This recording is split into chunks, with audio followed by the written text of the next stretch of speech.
प्रेम की कहानियां तो आपने बहुत सुनी होंगी, लेकिन एक प्रेम कथा ऐसी भी है जो अधूरी होकर भी सबसे पूर्ण मानी जाती है। राधा और कृष्ण, दो आत्माएं, एक प्रेम लेकिन बिना विवाह। तो सवाल उठता है, कृष्ण ने राधा से विवाह क्यों नहीं किया? आइए इस दिव्य प्रेम की गहराई में उतरते हैं। हम सब प्रेम को शरीर से जोड़कर देखते हैं।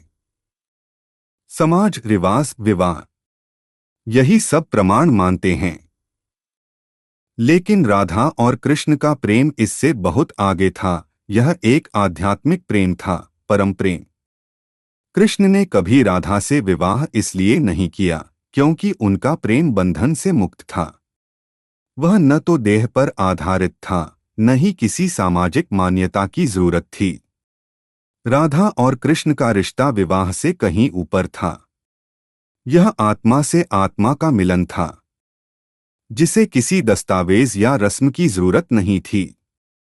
श्रीमद् भागवत में लिखा है कि वृंदावन की लीला योगमाया के अंतर्गत थी, यानी जो भी हुआ वह आध्यात्मिक था, लौकिक नहीं। कृष्ण उस समय बाल रूप में थे और उनका संपूर्ण ध्यान धर्म की स्थापना, अधर्म का नाश और भविष्य के कार्यों पर था। राधा कृष्ण की आदि शक्ति, उनकी प्रकृति मानी जाती हैं।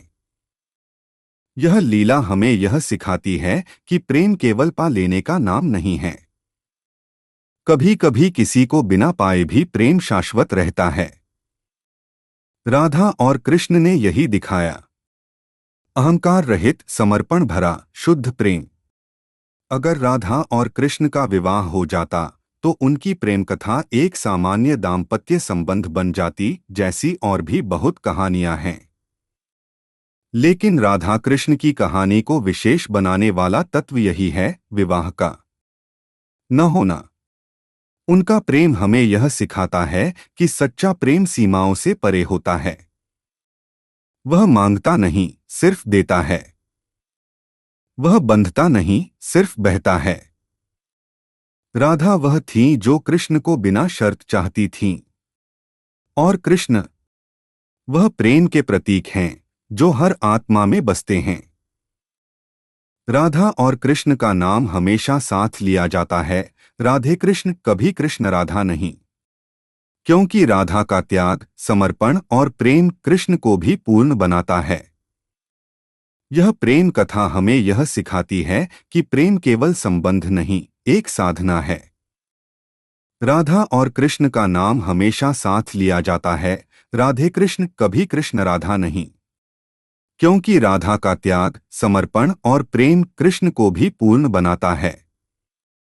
यह प्रेम कथा हमें यह सिखाती है कि प्रेम केवल संबंध नहीं, एक साधना है।